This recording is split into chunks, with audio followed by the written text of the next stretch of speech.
ये एक एक करके आहिस्ता आहिस्ता आईपीपीज तो हुकूमत की बात मान रही हैं, टेक एंड पे मॉडल पर तो आ रही हैं, लेकिन इसका फ़ायदा ओवरऑल क्या टैरिफ की सूरत में कंज्यूमर्स तक भी पहुंच रहा है? ख़ासतौर पर जो हमारी इंडस्ट्री है उसको इसका फ़ायदा होगा आने वाले दिनों में?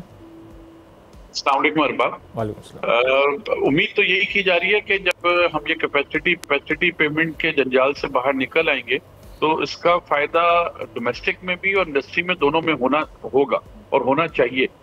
मेरी फिर ये सदा होगी, रिक्वेस्ट होगी गवर्नमेंट से कि इस टाइप की चीजों में जो स्टेक होल्डर्स हैं उनको ऑन बोर्ड लें, उनकी मौजूदगी में ये मसले हल हों, ताकि ये ड्राइंग रूम की से बाहर आके भी ये मसले आम आवाम के लिए भी हल हो सकें। उमूमन जो लोग ये मसले हल कर रहे होते हैं उन लोगों की अपनी बिजली के बिल गवर्नमेंट पे कर रही होती है, या उनको ये सहूलत हासिल होती है कि ब्यूरोक्रेसी को कि उनके बिजली के बिल जो है सोर्स गवर्नमेंट पे कर रही होती है हमारे आपके टैक्सेस से।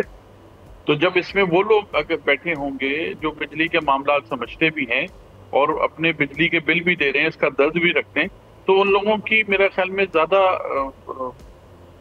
फोकस होंगे इन चीजों को कम कराने में और इसके आफ्टर इफेक्ट को देखने में कि कितना असर पड़ेगा।